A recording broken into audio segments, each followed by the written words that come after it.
மக்களே நைட்டு 12 மணி ஆனாலும் தூங்காமல் முழிச்சிட்ருப்பேன். ஆனால் காலையில் 6 மணிக்கு எந்திரிக்கிறது நடக்காத காரியங்க.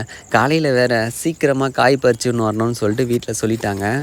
எப்படியும் எந்திரிக்க போகிறதில்ல, வீட்டில் வேறு திட்டு வாங்க முடியாது. அதனால் நைட்டே பறிச்சுட்டு வந்துடலான்னு சொல்லிட்டு மொட்டை மாடிக்கு வந்துட்டேன்.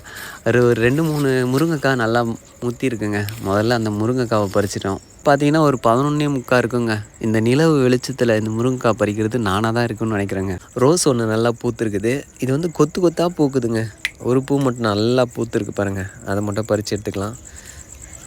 இது கூடவே பாருங்கள், இந்த சிகப்பு சோளம் பாருங்கள், இது கூட பாருங்களேன் பூ பூத்துருக்குங்க. என்னோடய தோட்டத்தில் முதல் முறையாக இந்த சிகப்பு சோளத்தை போட்டிருக்கேன்.